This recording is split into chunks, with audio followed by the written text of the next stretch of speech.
Welcome to the Captain's Cabin. It's been a while, but I wanted to talk about life. Everybody lives their own. Everyone makes their own choices. Now, sometimes other people within your life, they might try to affect or control the choices you make, but at the end of the day, what is a person's life? Well, it's a combination or accumulation of all the choices that person made throughout their life. One change, one different choice. Who knows how big the impact is, but I guarantee you it would alter that life.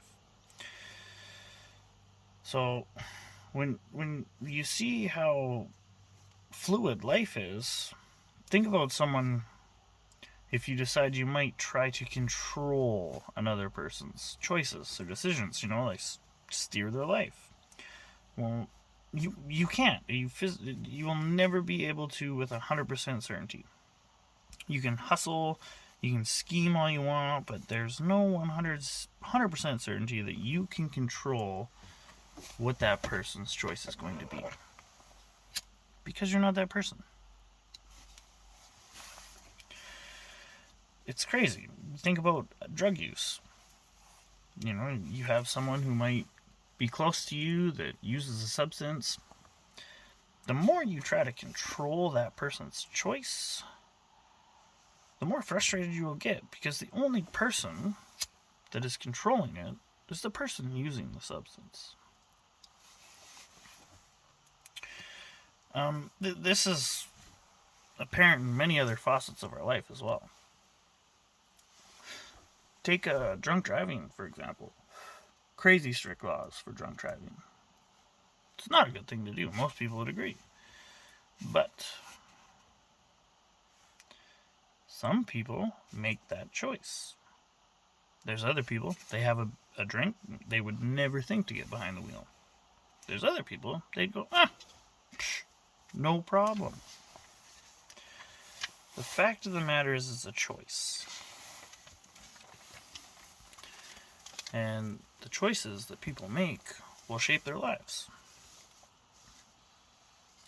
If you think you can shape someone's life, well, you can influence it, I'm sure.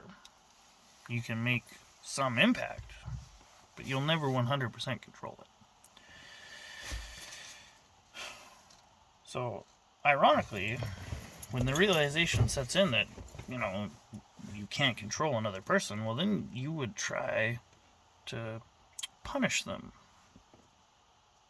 You see, you erect barriers that they need to work around.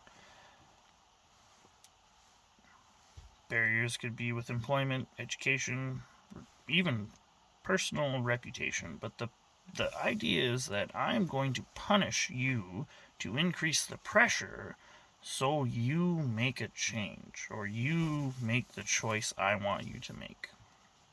You try to steer it.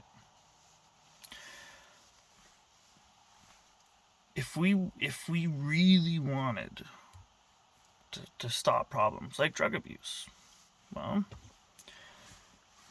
why isn't it instituted that you need a drug test for work or school every 2 days or 3 days? Prove you're clean. Prove you're not using. Everyone across the board, don't matter. Drunk driving.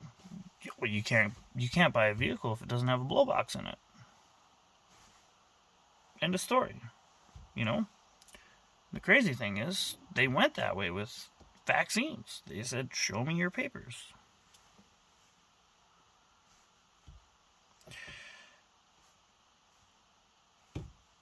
The sad thing is, when you look at the first two examples, someone who's an abuser or someone who drives drunk, most likely they're going to harm themselves the most. There's no 100% solution to stop what they're doing. And there's no 100% solution to make sure they don't hurt anybody else.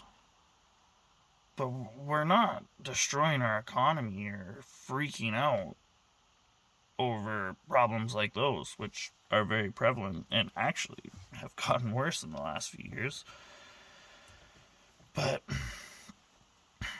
For someone who didn't want to get vaccinated, you're willing to go to the point of show me your papers. It's this, or we can't control you. We're going to punish you and pressure you. Unfortunately, when I look at the first two examples,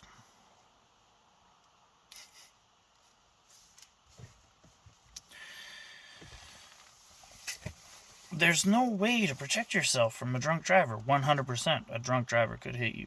There's no way to protect yourself from a substance abuser. 100%. A substance abuser could come into your life and affect you. But if someone markets a vaccine as 100% safe and 100% effective, so it's safe for you to take and it's effective, that means it doesn't matter. You're good. You're golden. Why would you want to see that person's papers? They can't hurt you. Now, if things got far enough advanced for a mandatory blow box in every vehicle, hey, you know what? I would support that. I wouldn't say no. You got to prove that you're not drinking before you're going to drive a vehicle? Great solution. I don't have to worry about some drunk driver plowing into me and my family. But if you take a vaccine, it's different. You're safe. There's no need to punish or pressure or choice. And if you're right, and the vaccine does save you, the people that didn't get it, they're not going to be around much longer.